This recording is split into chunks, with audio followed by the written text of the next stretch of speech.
Bismillah ar-Rahman ar-Rahim. Alhamdulillahi Rabbil Alameen. Wassalatu wassalamu ala Muhammad wa ala alihi wa sahbihi ajma'in. Amma ba'd. Assalamu alaikum wa rahmatullahi wa barakatuh. Diving straight in, inshallah. Last week we covered the lives of some of the people in the lineage of Prophet Muhammad alayhi salatu wassalam. We covered his great-grandfather Hashim and we covered his grandfather Abdul Muttalib. We said that there are two major things that happen in the life of Abdul Muttalib, and they are the rediscovery of the Zamzam well. And we took one benefit from there and we really delved deep into that one. And today, inshallah, we're going to focus on the second one, which is the incident of the elephant. In brief, the Hadithul Fil is something that, inshallah ta'ala, it will give you a new perspective on the Quran, because the majority of you here have memorized Surah Al-Fil, Alam tara kayfa fa'ala rabbuka bi ashabil fil, up until the end of the surah. And what we plan to do today, inshallah, is tell the story of Surah Al-Fil. We're going to extract some general benefits from the story, and also we're not going to do a tafsir as such, but we're just going to have some waqafat with Surah Al-Fil, just to give you, brothers and sisters, a deeper taste and a deeper appreciation of what you read, so that the next time the Imam reads Surah Al-Fil in the Salah, or you yourself, you read Surah Al-Fil in the Salah, you have a different flavor of the surah. That's the intention, bi'idhnillahi azza wa jal. As for Hadithatul Fil, as for the incident of the elephant, then it was a tremendous and marvelous event that never happened in the history of the Arabs before. It was an indication that something big was about to happen, and it was also an indication that Allah subhanahu wa ta'ala intended good for the Arabs.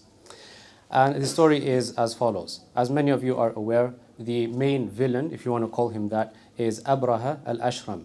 And he is a representative, a delegate of Najashi. This is not the Najashi who, much later on, he is actually a Muslim, and the Prophet ﷺ, after Najashi dies, he prays the Salah. This is a different Najashi.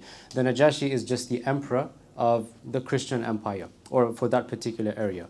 Abraha represents al-Najashi in Yemen, in al-Yemen. And he wanted to build a massive church, a grand church, the likes of which have never ever been seen before. And Al-Imam al-Suhaili, rahmatullahi alayhi, he mentions in his book Ar-Rawdul Unuf, he mentions some historical details about the building of this particular church. He says that Abraha, he subjected the people of Yemen basically into slavery in order to build this particular church. It's also mentioned that he was really fancy with the materials that he chose. He imported al-Rukha al-Mujazza, right? Al-Rukham al-Mujazza, which is, it's hard to translate in English, but it's like marble and it has those streaks inside of it. You see it in high-end restaurants and some homes as well. That really fancy type of marble, he imported that in order to build the church. It's also mentioned that he had gold engraved stones from the palace of Bilqis. They call her Bilqis. Are you all familiar with the story of Sulaiman alayhi salam, when he sent the jinn to retrieve the throne? This is, they call her Bilqis. That's the name given. It may not be the most accurate one, but it's reported that Abraha, he took some gold encrusted stones from the palace of Bilqis in order to build this particular church. It's also mentioned that he erected inside of this church a crucifix made of gold and silver, a cross made of gold and silver. He also had a barbaric, oppressive law that if you had not finished your work by Maghrib, by the sunset, he would have your hand chopped off. So he writes to the Najashi and he says, "Oh, Your Highness, I've built for you this particular church, the likes of which has never been seen before. وَلَسْتُ بِمُنْتَهٍ حَتَّى أَصْرِفَ إِلَيْهَا حَجَّ الْعَرَبِ." He said that I'm not going to rest. I will not give up and I will not take it easy unless I divert the Hujjaj of the Arab, the pilgrims of the Arabs. Meaning he knows once a year the Arabs, they travel to Mecca in order to perform the pilgrimage, right? He said, my objective with building this particular church is to divert them away from Baytullah al-Haram and into, towards this particular church. So when this letter was sent to An-Najashi, the Arabs caught wind of it, and it did not sit well with one particular man. He's from the tribe of Kinana, and this sort of infuriated him. He got really irritated by this, because this man was very patriotic, he was very nationalistic, he loved his people, he loved the Arabs and the history of the Arabs, and he saw this as an insult, he saw it as a threat. And that threat was not going to be unchallenged in his mind. So what he does is he packs up his bags and he makes his way all the way down to Yemen. And the narrations don't specifically mention this, but we can sort of fill in the blanks and guess that he slid inside the church under the cover of darkness, and basically he relieved himself. He defecated inside of the church, azakumullah. It's also mentioned that he had a few carcasses, some dead bodies of animals, and he had scattered them inside of the church. And again, the narrations don't specifically mention this, but when he was leaving, perhaps he was spotted and he was recognized as somebody belonging to the Arabs. So they knew that by the way he dressed, and maybe he was speaking a particular dialect, they knew that he was from the Arabs. And so that is done, and the news that the church has been defiled and the church has been violated, the sanctity of the church has been trampled upon, that news reached the ears of Abraha. Needless to say, he erupted in rage. And he took an oath that he will march to the Kaaba and he's going to destroy the Kaaba. And he gathered and mobilized an army consisting of elephants, either 9 or 13, and he chose the biggest elephant for himself, whose name was Mahmud. The biggest and strongest of these elephants was called Mahmud. He kept it for himself. So they begin to proceed towards the Kaaba. Understand something, brothers and sisters. The larger the amount of people that you have, the slower you have to travel. Right? So this is a massive army, thousands, possibly tens of thousands, and they have elephants with them also. They're going to be walking at a very slow pace. So how things would work, how people would transfer news to each other is that normally caravans that are traveling, they spread information. Oh, we saw such and this thing is happening. So obviously a massive army like that you cannot conceal. So news begins to spread to the Arabs that this massive army is marching towards the Kaaba. Now just a heads up, brothers and sisters. Throughout the story of the incident of the elephant, I'll mention many names and many different tribes. You don't have to worry about memorizing them, just understand the gist of the story. All right? So the first opposition to Abraha came from not somebody from Mecca, it actually came from Yemen itself. One of their noble elites, his name was Dhu Nafar. He didn't want this to happen, so he gathered a few of his people and some of the neighboring tribes, and he formed like a small contingent, a small army, in order to try and repel the onslaught of Abraha. He was easily defeated, and he was taken as a prisoner of war. He was brought to Abraha, and Abraha wanted to execute him. Now he said to Abraha, Ayyuhal Malik, O King, O Your Highness. He said, perhaps me staying with you is better than you killing me. Maybe I can have some use for you in this journey of yours. So Abraha left him, but he did fetter him in chains, and they forced him to accompany them for the rest of the journey. Moving forward, Abraha now reaches the land of Khatham. Khatham, don't worry about the name. And a man by the name of Nufail ibn Habib al-Khathami, he does the exact same thing as Dhu Nafar. He tries to gather a group of people, a small army, and they try to put up a fight, but it's futile, it's of no use. And he's easily defeated. He's also taken as a prisoner of war to Abraha. Same thing happens, Abraha wants to kill him, but this guy, he's worse than the previous one. You see, go back to Dhu Nafar, go back to the Yemeni elite guy. He was on the side of good, but then he neutralized himself. I'm not going to take sides with you, Abraha, nor against you. Just bring me along. This guy did something worse. Initially, he had a good intention. He wanted to fight against Abraha. But instead of neutralizing, leveling the playing field, he went to the bad side. So he said, don't kill me, O king. I will be your guide in the land of the Arabs. He'll chaperone him. He'll escort him to wherever he wants to go. So he was on the side of good, and then he flipped over to the bad side. So they agreed, and he accompanies them for the rest of the journey. And he also said to the king that these two hands of mine, they are at your service, and we will hear and obey anything that you want us to say and do. Moving forward. Now they come to At-Ta'if. Does that ring bells to you, brothers and sisters? At-Ta'if. What is At-Ta'if? Someone remind me, please. At-Ta'if. What is the city known for? Tafaddal. It's known for when the Prophet came there for da'wah, they stoned them and they hurt him. Ahsant.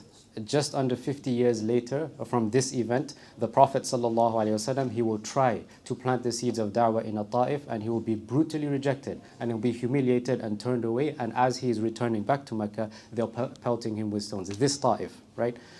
The main tribe there is called Thaqif, and one of their people called Mas'ud ibn Mu'attib al-Thaqafi, we'll call him Mas'ud for short, He's worse than the previous two. So what he does is, as soon as the king comes, he doesn't even put up a fight. He immediately surrenders. And he says, Ayyuhal Malik, or Your Highness, innama nahnu abiduk. We are only your slaves, sami'una laka muti'un. We'll listen to everything that you say and will obey you in everything that you command us to do.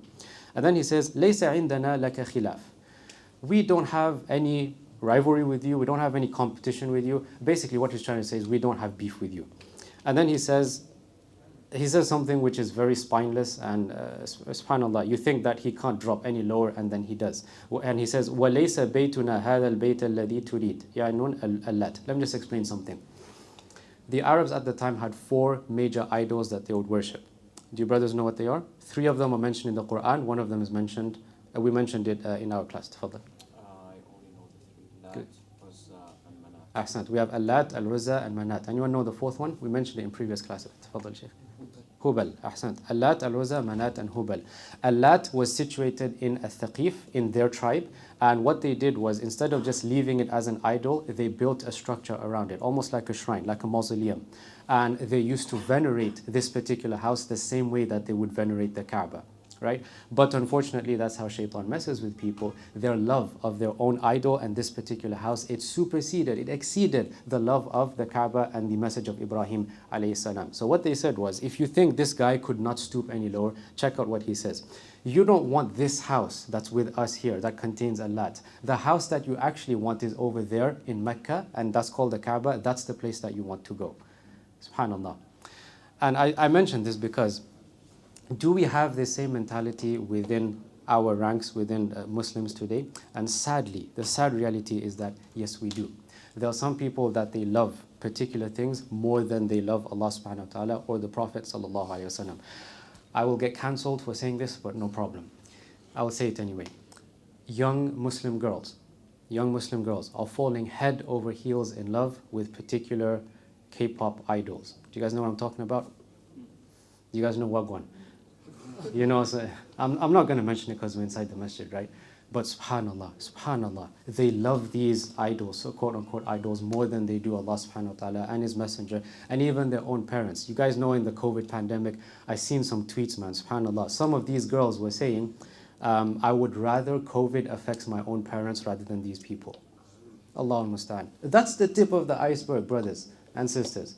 If you dig deeper, you'll see horrific things. There's one particular, I don't even know if this person was Muslim who said this. They said we should invent our own religion, and one of these members of this particular K-pop idol, he's the god. Allahu musta'an. Allahu musta'an. But we have these kinds of ideologies that are permeating, subhanAllah, and these groups, they have massive fan bases across, they have a global fan base. They have a global fan base. And what's really sad is that the majority, I wouldn't say majority, but a heavy chunk of that fan base come from the Muslim lands. Places like Malaysia, Indonesia, Pakistan, Bangladesh, in the Arab world, they have heavy, strong fan bases in those countries. May Allah guide us, and may Allah guide those young girls who have been brainwashed into following these things. I digress, back to the story. So they said, you don't want to attack this particular house. You want to go over there where in Mecca, where the Kaaba is. And I said that this guy can't stoop any lower, right? And just when you think he can't, he just does it again. As if to rub salt in the wound, as if to kick you while you're down, as if to add insult to injury. He says, not only did I direct you where it is, I will send a personal guide to you, and his name is Abu Righal, and he will guide you towards where Mecca is. Do you have any Arabs here in the audience? أين إخواننا العرب؟ هل في إخوة من أي بلد عرب? Okay, does anyone know what Abu Righal is? I don't think the Arabs use it now. Abu Righal was used as an insult to mean a person who betrays and backstabs their fellow kind in order to benefit themselves. This man, Abu Righal, he left behind a very blameworthy legacy. After he died and he was buried, it's mentioned in the books of history that anytime somebody passed by his grave, they would pelt his grave with stones because of the action that he did. He took Abraha away from Lat, that particular house, and he drew them to Mecca. Back to the story. So this man, Abu Righal, he guides Abraha towards Mecca, and they set up an encampment in a place called Al-Mughammas, just outside of Mecca.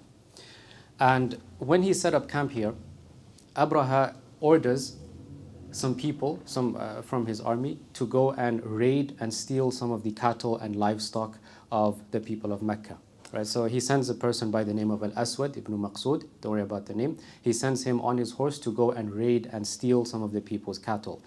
Now the Meccans, especially the rich ones, what they used to do was, if they had a lot of animals to look after, they would hire a person to do that for them. They would pay them some money to take all the cattle, all the sheep and camels outside to the outskirts of Mecca so that they can graze on cattle and vegetation, etc., and then they'll bring them back. By the way, that was the first job of who? Prophet Muhammad ﷺ. That was the very first job that he did as a grown man, as a young adult. So Abdul Muttalib, he has, and at this time Abdul Muttalib is well established in Mecca. He's the undisputed leader of Quraysh and the surrounding areas, and he's a very well respected figure. He has 200 camels that are grazing, and these 200 camels, these 200 camels are seized in one of the raids by Abraha's men and brought to Abraha. Quick question for you brothers here. How did Abdul Muttalib afford 200 camels? Those who were here last week, you should know. There are two words, two golden words that I'm not going to say music to my ears, but the Quran to my ears that I want to hear. Things with a G. Tafadal. With a G, no. With a G.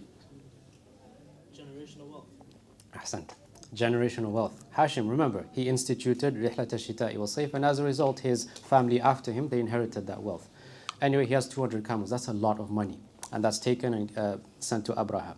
Abraha then sends another man by the name of Hunata to go and send a message inside of Mecca. Now look, Abraha, as bad as he is, and as vile as a human being as he can be, this was the one thing that it kind of showed the justice side of him.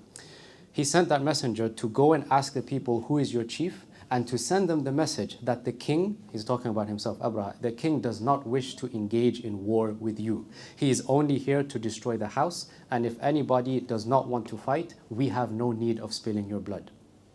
Which is a fair thing, to be honest. As bad as an action as he did, that was fair from him to say. Fair of him to say. Hunata goes and he sends the message, and Abdul Muttalib is there, they gather. And Abdul Muttalib, when he hears the news, he says, Wallahi, we swear by Allah, we don't want to fight him, nor are we capable of fighting him, even if we wanted to. But this is Allah's house and His sacred land, and this is the bayt of His Khalil, His intimate friend, Ibrahim alayhi salam. So Hunata says, come with me to the encampment. Abdul Muttalib, he agrees, and he takes a few of his sons to go to the encampment. And on the way there, Abdul Muttalib also asks about Dhu Nafar, the first one, the one from Yemen, because the two are close friends. And he's brought to him. And he says to Dhu Nafar, is there any way out of this calamity that has befallen us? And he responds, Dhu Nafar responds, and he says, what help can a man give while his hands are tied and he's waiting for a king to execute him either in the morning or the evening? There's nothing I can do, except there's one thing he can do. There's one thing. He knows a person called Unais, and that's his friend, and Unais is responsible for driving the camels, directing them and moving them to particular places. If I will set, I'm paraphrasing by the way, I'll set a meeting up with you and Unais, and maybe you can perhaps request an audience with Abraha. And he agrees, and an audience is given to Abraha. So Abdul Muttalib enters upon Abraha, and immediately Abraha is taken aback. There's like an aura of dignity about Abdul Muttalib. Those of you who were here last week, do you remember how we described Abdul Muttalib? Tell me some things about him, his physical appearance. How is he built? Stocky. He is heavily built. Anything else? His skin color? Light. Fair complexion. His voice? Beautiful. Eloquent. Anything else? His height? Tall? And he was handsome also. We said that those were the qualities that in general they are appreciated to be qualities of a leader. Anyway, he stepped into where Abraha was, and Abraha was taken aback. And he was so affected by the sight that he's seen, Abdul Muttalib, that he lowered himself onto the floor because he refused to let Abdul Muttalib sit on the floor while he remains on the throne. So the two sit there, and Abraha turns to his translator and says to him, ask him what he wants. And the translator passes on the message. And then Abdul Muttalib says, I'm here for my camels. And as you all know, there's a famous line in the Seerah coming. Abraha says, Abdul Muttalib, when you entered upon me, I was dazzled, I was amazed. There was that aura of dignity about you, and I felt humbled in your presence. But as soon as you spoke to me about your camels, I lost all respect for you. He goes on to say, you abandon the house, the Kaaba. You abandon your religious heritage and the religious heritage of your forefathers, and you're here to talk to, I'm here to destroy it, and all you can care about are your 200 camels. And then that's when he said the famous line that I am the owner, the master of the camels, whereas the house, it has its own owner that will protect it. And Abraha agreed, and the negotiations were successful in that sense, and the 200 camels were returned back to Abdul Muttalib, and he goes back to Mecca. He holds on to the ring of the door of the Kaaba, and he pleads with Allah subhanahu wa ta'ala. I have the poetry here, to be honest with you, but ancient Arabic poetry is even beyond my level. It's so hard to understand, let alone translate. But the gist of it is that it was a desperate plea from the depths of his heart to Allah Azza wa Jal to do something about this situation. He also ordered an evacuation so that anybody who was in the vicinity of Mecca, you have to evacuate right now. Go and seek shelter in the mountaintops. You'll be safe over there. So once that is done, and he leaves also, Abraha on the other side, he's preparing to mobilize his army and achieve his goal of destroying the Kaaba. One of the guys that we mentioned, Nufayl ibn Habib, he's the guy that was good, but then he turned bad. He kind of redeemed himself with this action that he's about to do. As they are pushing the elephants forward, he stood to the side of the elephant and he grabbed the ear and he said to the elephant, Ubruk Mahmud. It was the biggest one, Mahmud. He said, settle down, sit down, kneel down, Mahmud, because you are in Allah's sacred land. And when he said that, the elephant actually did sit down. And you guys are very aware of some of the details. They tried to beat the elephants on their head. They tried to prod them to move forward, but they refused to move. When they turned them in opposite directions, towards Asham, towards the east and the west, back towards Yemen, the elephants would move. As soon as they turned it towards Mecca, they refused to move. And while this was happening, they were going back and forth with the elephants. That is when Allah subhanahu wa ta'ala, He sends طيران أبابيل, the birds that came in flocks, one after the other, جماعات متفرقة متتابعة, and they were pelting them with stones. ترميهم بحجارة من سجيل. It is mentioned in some books of history that these stones, each bird had 3 of them, and they were no bigger than a lentil. So those stones, they would carry 1 in the beak and 2 in its talons. And those stones, even though they were tiny, even though to the naked eye they look like things that cannot cause any damage, they acted as blazing meteors, ferociously raining down from the sky. It's mentioned in some books of history that as soon as it touched the flesh of one of these people, their flesh would begin to disintegrate. It didn't affect all of them. Some of them, they turned back. When they saw the spectacle, that we have no way of dealing with this calamity, they turned back and they tried to run away. Abraha, he was from the people who tried to run away. And it's mentioned, again, they don't have strong isnads, and some of them are mentioned without chains of narration. They are mentioned in the books of history. It is mentioned that Abraha himself, he had the lion's share of punishment. Because he took the lion's share of trying to oppose Allah subhanahu wa ta'ala, it's only fair that he gets the biggest slice of punishment. It's mentioned that he was afflicted with a disease that caused the ends of his fingertips to fall off one by one. And by the time he reached Yemen, they described him as looking as a chick, a newborn chick. You guys know they're wrinkly and they're like scrawny and they don't have any feathers. His body was described as looking like that. And some sources also mention in صَدَعَ صَدْرُهُ عَنْ قَلْبِهِ, that his chest had detached from his heart due to the severe palpitations or whatever.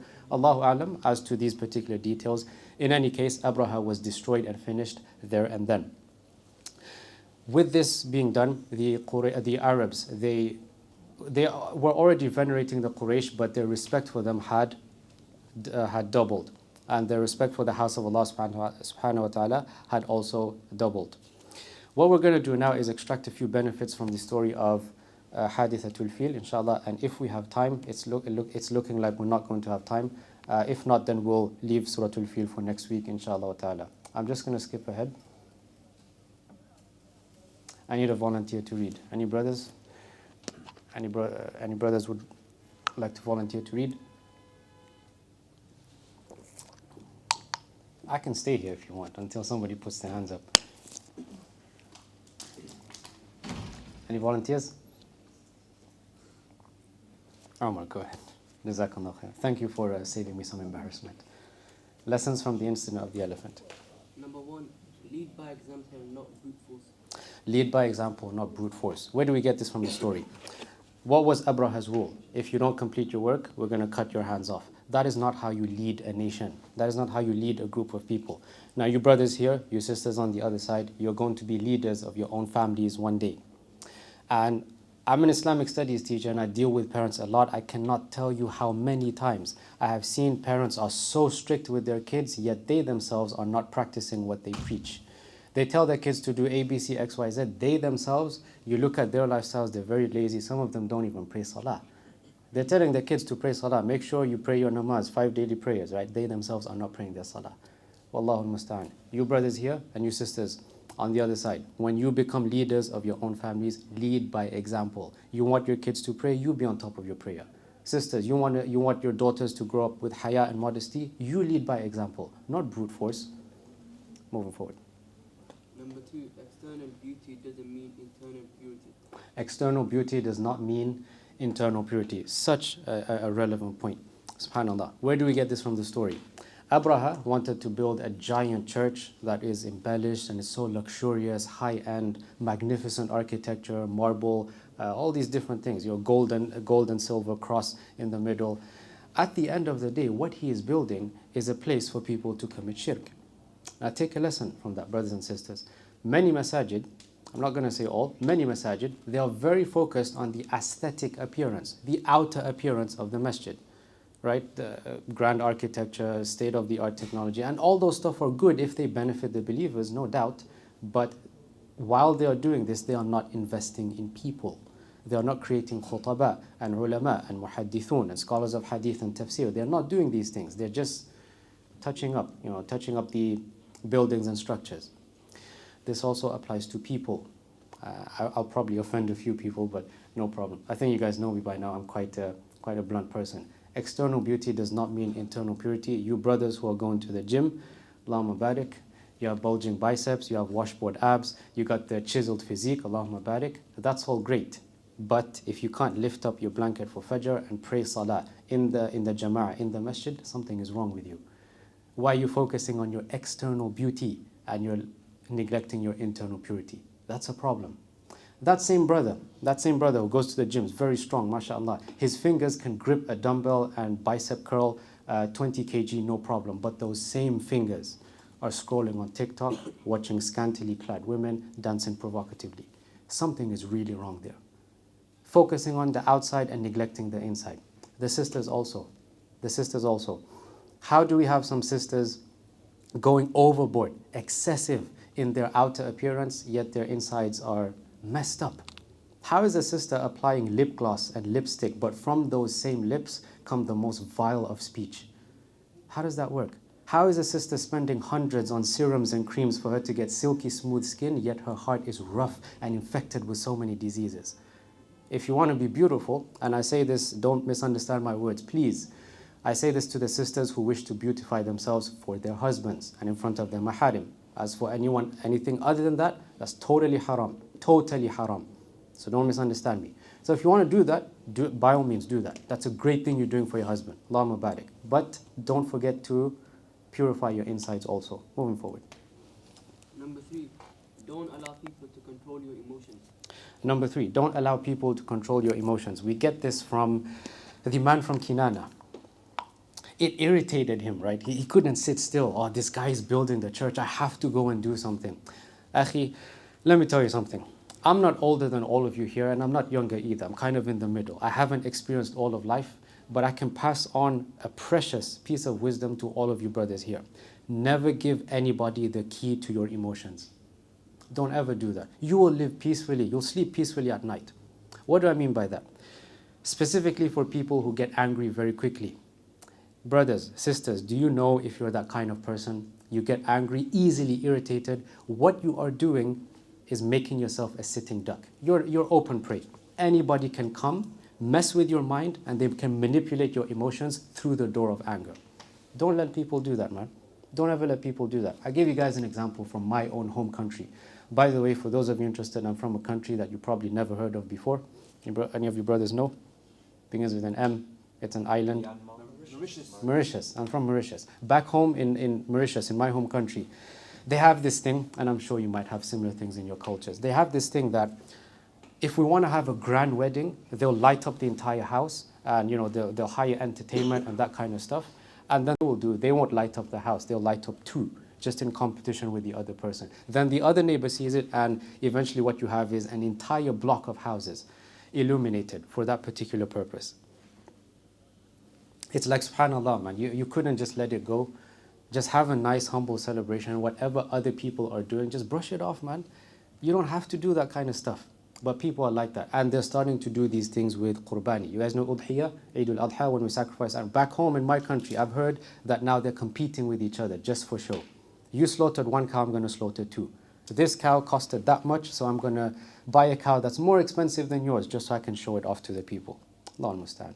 Bridal money, mahar. We talked about that last week and I got some heat for it. SubhanAllah, bridal money. If this girl is asking for 100,000, then the other family is going to ask for 150, not because the girl asked for it, just to show off to the people. Don't let people play with your emotions, man. Have you guys heard of the term emotional intelligence? It's a common term nowadays. You guys need to have emotional intelligence. The same way you take care of your body and you don't let people affect your personal space, you have to do the same thing with your mind as well. Anyway, this guy from Kinana, he couldn't take it, the fact that, by the way, it was a misperceived threat. It wasn't a threat at all. At that stage, Abraha was just building his church, right? And that's it. He could have just left it at that. No, he felt he had to do something. He had to prove who's the man. Moving forward. Number 4, deal with issues in a civilized and balanced manner. Deal with issues in a civilized and balanced manner. If you have an argument with someone, don't go to their house and do what this guy did inside the church. Do you guys see how ridiculous that is? Who solves problems in 2023 here in Europe, right? We're supposed to be a modern nation where we have civilization. Who solves problems by doing things like that? And you brothers might laugh and you might chuckle, but again, look at our situation and you have people doing the same thing. Husband and wife fight. So what does the husband do? His way of solving the problem is to give the wife a black eye, to give her some broken ribs. You crazy, man? You crazy? That's how you deal with your wife? That is how you deal with your wife? That woman who's entrusted to you by her father, by her wali, to look after her. That's how you deal with problems? When problems arise, and don't get me wrong, in every single marriage, in every single relationship, there are going to be problems. You can't escape that. It's a fact of life. But that's how you deal with your problems? You give your wife a black eye, you send her to the hospital, to the ER room. You're not a man. You're not a man. What happened to the hadith where the Prophet ﷺ, he said, take it easy with the qawarir, the glass, the fragile glass vessels. That women are like that. You're supposed to treat her accordingly. Not you trying to act all big and macho. And obviously you have a strength advantage over her. You're not a man if you deal with the problem like that. Or the wife. She has a problem with her husband. So what does she do? Without the husband's permission, she leaves the house and goes to her mother's house. And she tells everything that transpires between the two. Every single grisly, nitty-gritty detail, she's going to tell her mom or her in-laws, and then they get involved, etc. There are ways, brothers and sisters, if you have a problem with someone, there are civilized ways for you to deal with those problems. There are most of them, I hate to break it to you, they don't include violence. I know some of you brothers are disappointed. Yes, they don't include violence. They don't include swearing at the person. They don't include cussing the person's mom. Deal with things in a civilized way. Moving forward. Number 5, actions have consequences. Quite simply, you brothers and sisters have heard this before. Actions have consequences. When the guy, he went and he did his business inside of the church, little did he realize what he was about to set in motion. A list of catastrophic events. And by the way, we say, قَدَّرَ اللَّهُ وَمَا شَاءَ فَعَلَ. This had to happen, obviously by Allah's decree. We're merely extracting benefits. Actions have consequences, brothers, sisters. And that applies anywhere in your life. Driving. I don't know if you brothers have seen, I think it was in Italy or France, a major car accident happened. And an Indian billionaire and his wife, they were responsible for that. They killed 2 Swiss couples because they were speeding on a place that they weren't supposed to speed. You brothers, man, you brothers, the way you drive. I'm going to take a shot at you guys. Some of the ways that some of you brothers drive is unacceptable. Really, man, I have to say this, it's unacceptable. You think that it's no big deal, and that little slip up that you do can cost someone their lives. I want to share something with you. It's quite a personal thing, and subhanAllah, it affected me a lot. I have a student who I teach, and he was almost killed by a speeding van. He just missed it by 3 seconds. Somebody else, you brothers are aware, it happened not too far and not too long ago. A little girl on her tricycle. She came after, and a speeding van came and either hit her with force or ran over her, and she died as a result of that. You brothers need to take into consideration, man. Your actions have consequences. Don't think it's no big deal, man. The Ustadh is just being too strict. No, you have rules, then obey those rules. Moving forward. Number 6, psychological mind games, good or bad, are effective. Psychological mind games, good or bad, or effective. Where do we get this from the story? The fact that Abraha brought elephants in his army. Think about this. The Arabs were used to fighting, hand-on-hand combat, sword to sword, wrestling. They did these kind of on horseback archery. They were used to this kind of combat and warfare. Never had they had to fight an enemy that has elephants in the army. You guys know what that means? Elephants are like walking tanks on earth. They are like tanks that have tusks and a trunk, and they can inflict unspeakable damage. Right? So when they heard the news that this guy Abraha has elephants, it struck them like a thunderbolt. These are called psychological mind games. So I want you brothers to understand and sisters to understand something. What I mean here, psychological mind games, you need to understand two things. Number one, understand how people play psychological mind games with you, so that once you know their tactics, you don't fall for their tricks. And secondly, you need to become a master at psychological mind games also. An example for the first one, they usually put you down and they usually act big and tough when you show your Islamic identity. When the girl wears hijab, or you pray, or you wear trousers above your ankles, they like to say things, right? They like to make you seem like you are lower than you actually are. And we said this many times. You brothers, you sisters, why do you box yourself in a corner? Why do you put your back up against the wall? And you crumble and you shiver. It's like you're like a wet bird. You begin to shiver as soon as they say, why you like this, why you like that. You don't have to do that. Hold to your deen and hold your head high. There's no reason for you to do something like that at all. They're playing mind games with you, right? They try. And if they see that you buckle, if you give them an inch, they take a mile. That's it. You give them that little thing, they will trample on that and they will push it as far as they possibly can. How do you play mind games? I'll give you brothers an example from the Seerah actually, and we'll deal with this like when it comes bi'idhnillahi ta'ala. In the Battle of Badr, the two armies, here's the Muslim army, here's the Mushrikeen army. The two armies are facing each other. They are about to fight. They are about to engage in combat. On the Muslim side, there is a horse that is strutting in a very arrogant way, back and forth, like this. And the man who was doing this was the tremendous companion, the brave warrior, Abu Dujana, right? And he was walking in a very arrogant way. And the Prophet ﷺ is reported to have said, because there are some problems with the chain of narration, he's reported to have said that Allah subhanahu wa ta'ala hates this type of walk except in this context. Psychological mind games. Because if you have someone who's big and strong and he's riding the horse like he means nobody's business, right? If he's walking like that, that's going to terrify the other side. Another example, the Hajj. One of the reasons we are told, for men, we are told to expose your shoulders was some of the mushrikeen, when the Muslims had come, they started spreading slanders and lies against the Muslims. They were saying, oh, look at these guys, they went to Medina, Medina made them thin and weak, look at these guys. So the Prophet ﷺ told them for the first three to uncover their shoulders, show their muscles, right, and do the brisk walking. We're not weak, what are you talking about? We're strong. We're strong as a unit, we're strong as individuals. We are strong worshippers of Allah subhanahu wa ta'ala. There's nothing weak about us. Just as a side point, I need to tell you brothers and sisters something. A lot of you go to college, a lot of you go to uni, or you go to work. When Ramadan comes, that is the time where a lot of you brothers, a lot of you sisters, you need to show that you're not weak. When I teach my students, a lot of times on the first day of Ramadan, they look tired, they look drained, they look like zombies, half alive. They got no energy inside of them. You don't want to do that. Because you're giving ammunition to them to say, look at this religion. What kind of religion is this? It makes them like this. It makes them weak. It starves them to do this thing and that thing. No, on the first day of Ramadan, you show strength. Which is why it's recommended the month before to get yourself used to fasting. Adjust your body to fasting just before Ramadan, so that when the first day of Ramadan comes, you're not sluggish, you're not lazy. Moving forward. Umar, could you read the translation of Surah Al-Fil, please? Surah Al-Fil, have you not seen how your Lord dealt with the owners of the elephants? Did he not make their flock go astray? And he sent against them birds and floods, striking them with stones of sigil, and he made them like eaten straw. Stones of Sijil. Jazakumullah khairan. This is in brief the translation of Surah Al-Fil. We'll just extract a few benefits, we'll have a few waqafat, some contemplation, some food for thought, so that the next time you hear Surah Al-Fil, perhaps inshallah it may trigger something inside of you. Allah subhanahu wa ta'ala, He says, أَلَمْ تَرَ كَيْفَ فَعَلَ رَبُّكَ بِأَصْحَابِ الْفِيلِ. Have you, O Muhammad sallallahu alayhi wa sallam, not seen how your Lord dealt with the owners of the elephants? Umar, could you read that please? Number one, a reassurance to the Prophet sallallahu alaihi wasallam and a threat to the Quraysh.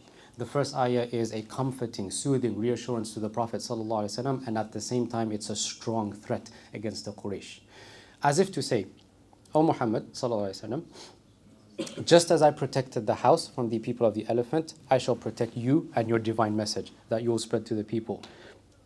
And just as I destroyed Abraha and those who opposed and tried to violate the sanctity of the haram, I shall also destroy all of your enemies also. So this is comforting to the Prophet ﷺ on many levels. Moving forward. The focus is on how it happened, not what happened. Pay attention to that word. Have you not seen كَيْفَ فَعَلَ رَبُّكَ بِأَصْحَابِ الْفِيلِ? Notice the ayah is not أَلَمْ تَرَ مَا فَعَلَ رَبُّكَ بِأَصْحَابِ الْفِيلِ. Have you not seen what your Lord did to the people of the elephant? The focus is on the how. That's powerful. Why? When you mention how something is mentioned, it has a deeper, more resonating impact than merely mentioning what happened. I'll give you guys a real life example. I had a friend who died in 2018. That's what happened. I had a friend who died in 2018. If I tell you how he died, a lot of you brothers would make dua, may Allah give me a death like that. He had prayed Fajr and he had sat in the corner waiting for a friend to pick him up, and he was reciting Quran. He had wudu, and just like that, Allah took his soul. Rahmatullahi alayhi. The brother is Awad Abdul Salam Shaddad, 28 years old. He had 5 kids. Rahmatullahi alayhi. Deeper, right? How he died, the situation, the circumstances that he died in has a deeper impact. The same thing, have you, O Muhammad sallallahu alaihi wasallam, not seen how your Lord dealt with the elephants? Could have said he destroyed an army that tried to destroy the Kaaba. But there was the fact that there were birds involved. There was the stones. There was all the stuffs that they had to make. All the plot twists that happened along the way. Moving forward. People can become worse than animals or better than angels.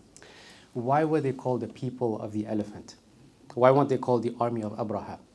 You see, they are attached to the elephant as if to say they are on a lower status than the elephants themselves. And that's true. Sometimes people can become worse than animals. Some of the Salaf, they used to say, رَكَّبَ اللَّهُ فِي الْمَلَائِكَةِ الْعَقْلَ بِلَا شَهْوَةٍ.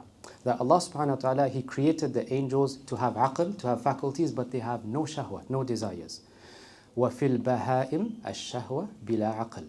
And Allah created the beasts, the animals, with shahwa, with desires, but no aql. وَفِي ابْنِ آدَمَ كِلَيْهِمَا. And in the son of Adam, both of them. We, as human beings, we have both aql and shahwa. And then they go on to say, فَمَنْ غَلَبَ عَقْلُهُ شَهْوَتَهُ فمن غلب عقله شهوته فهو خير من الملائكة ومن غلبت شهوته عقله فهو شر من البهائم. If you're a person that your aql outweighs your desires, meaning you know where the red line is. Yes, I have desires, but I'm going to fulfill them in a halal way. I know that stealing money is wrong, so I'm going to stay back. Because my aql tells me to do that. Allah told me to do that. You become better than the angels. How come? Because the angels don't have to contend with those battling desires inside of them. They are created solely for the purpose of worshipping Allah subhanahu wa ta'ala. They don't have to face these challenges, right? We do. So because it's harder for us, when we overcome those desires, we become better than the malaika. And they go on to say, but whoever's desire overcomes his or her aql, then they become worse than the animals. Think about that for a second the next time you try to sin. The next time you want to listen to music and you know nobody is there, you try to close the door or you watch things that you're not supposed to be watching, just think about that for a second. You become less and more debased than animals themselves. Why? Because animals are programmed that way. They eat, sleep, and reproduce. And they don't have any other faculties, nothing else to do. That is what they are programmed to do. You can't blame them for doing that. We don't eat pork. If an animal eats pork, you can't blame the animal. It's programmed to do that if it's hungry, right? But you, ya akhi, you, ya ukhti, you have a aql. Allah blessed you with faculties, yet you still use those faculties to disobey Him. Allah al-Musta'an. Moving forward. Did He not make their plot go straight? Sorry. Allah will cancel the plots of His enemies. And this is a benefit we take from the second verse, and it's comforting for us to know. that no matter how many times people try to attack Islam, I find comfort in that. And you brothers and sisters should find comfort also. You should find comfort in the fact that Allah subhanahu wa ta'ala will divinely protect this religion. Yeah, we've been attacked from liberalism and atheism, materialism, feminism, this thing, that thing. And there will always be a group of people, as per the hadith, there will always be a group of people upon the truth. Right? So Allah subhanahu wa ta'ala, no matter how mighty their plot might seem, at the end of the day, falsehood is bound to vanish. Moving forward. They exerted much time, wealth and energy, but didn't achieve their goal.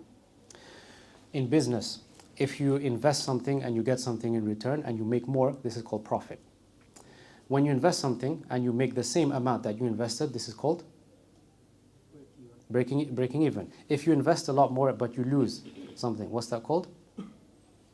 A loss. You have profit, breaking even, and loss. These guys, the army of Abraha, neither did they profit, they didn't even break even. Rather, worse than that is that they were humiliated, punished, and dispersed. all the time, and the wealth and the preparations and this mighty army that they had gathered together, all of that went down the drain. Not only that, but they were met with their demise, and it was a demise in a very humiliating way. Moving forward, I'll speed up guys because Isha is soon. Birds are normally symbolic of peace. Alright, this is an interesting point. The word arsala means to send with a specific purpose. Birds, for the most part, they are fragile, delicate animals. They are pacifist animals. They don't like to fight, for the most part. They are not predatory by nature, except the ones with talons. I mean just general birds. Even in many cultures, the white dove is a symbol of what? Peace. The white dove is a symbol of peace.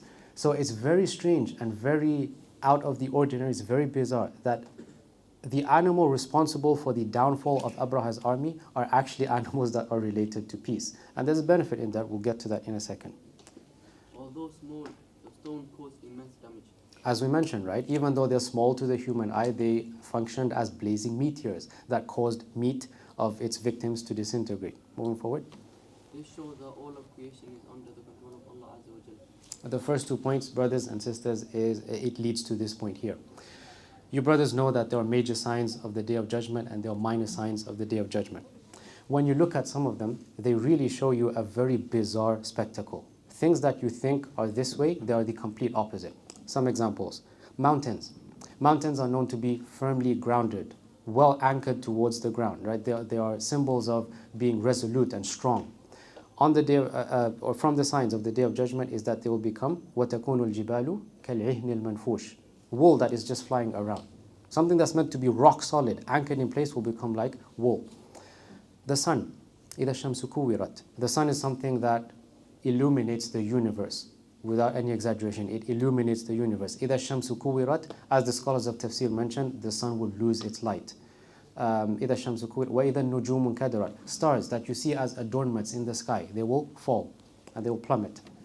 Other examples. إِذَا السَّمَاءُ انفَطَرَتْ. The sky, which is meant to be a ceiling, a canopy for the earth, will split and rip open, be cleft asunder. Right? Many strange things are going to happen. All this to tell you what? Allah subhanahu wa ta'ala, He's the one in ultimate control of everything. The same one who allowed those tiny birds with those tiny stones to overpower that gigantic, mighty army is the same Rabb subhanahu wa ta'ala that caused the fire to change its qualities so that it's cool and safe for Ibrahim alayhi salam. So, the one thing that we take from that is, Ya akhi, if Allah subhanahu wa ta'ala is able to do those things, you don't think He can answer your du'as? You don't think He can make you pass your exams, pass your driving license, get that dream spouse that you're looking for, protect your children from the harms of this world? Raise your hands in dua to the ultimate creator. And finally, this is the end result of all those who oppose Allah. فَجَعَلَهُمْ كَعَصْفٍ مَأْكُولٍ. And He made them like eaten straw, trampled upon and discarded for in a debased position. This is the end result of all those who oppose Allah subhanahu wa ta'ala.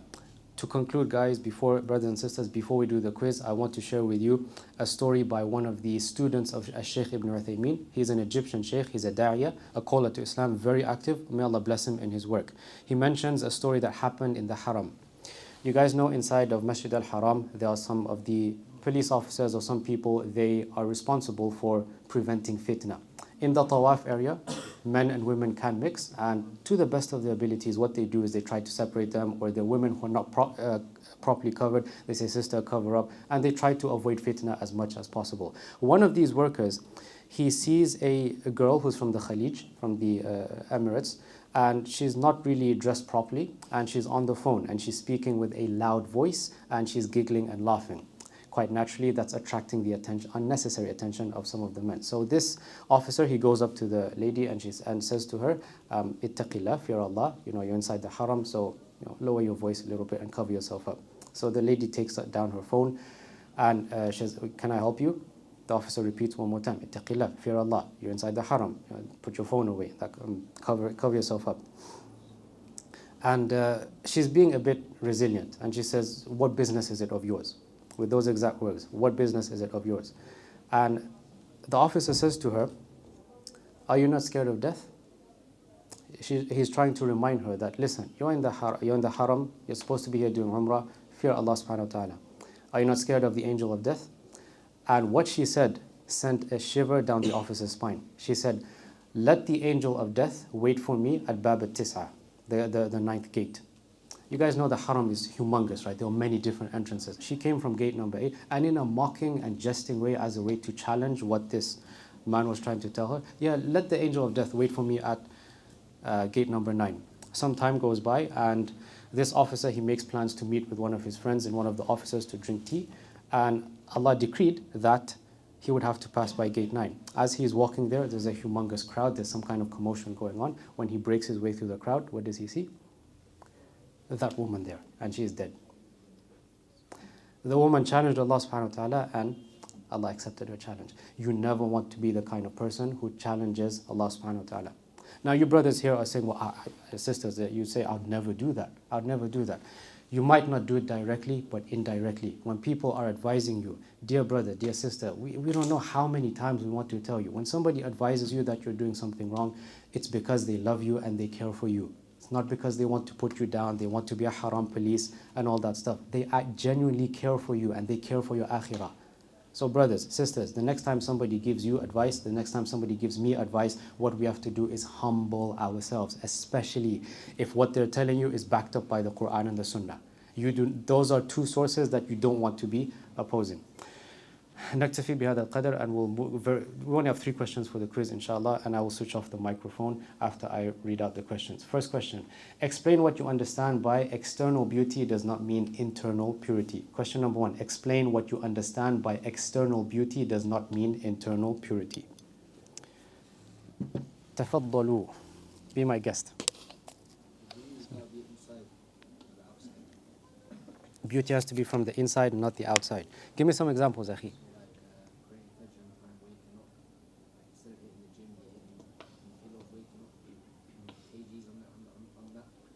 Yeah, ahsant. I'm not, sorry brother, do you want to say something? I'm not discouraging you brothers from attending the gym. I support that kind of thing. Martial arts, the halal ones, and hitting the gym, that's a good thing to do. What I'm saying is, don't put so much effort into that while you're neglecting purifying your soul. Ahsant. Would anyone like to add something to that? So you gave me examples of brothers.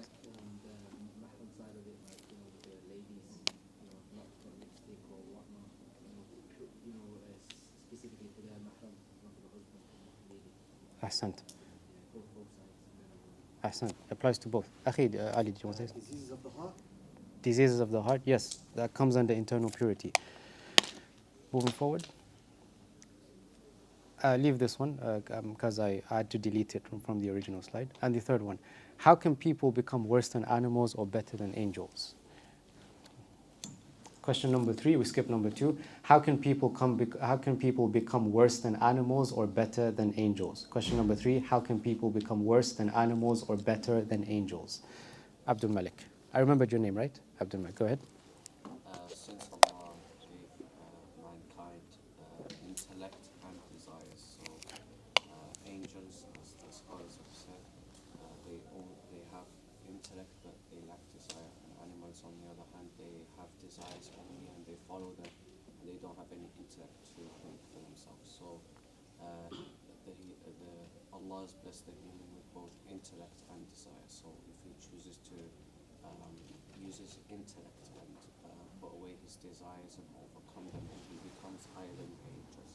Because the angels, they don't have any desires to fight against, so with that he becomes higher than the angels. And if he decides to not to let his desires overcome his thinking and his brain and his aql that Allah has given him, then he becomes worse than the animals. Because the animals, they act on impulse. They're programmed to do that. Eloquently put.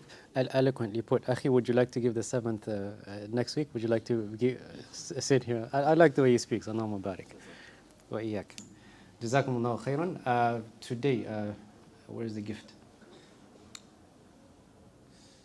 One second. Let me see. Updates for the gift. That's the important part.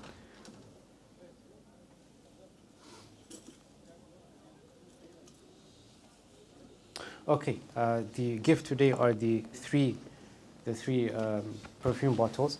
I would like to give one to my man Abdul Malik. Pick whichever one you want, inshallah.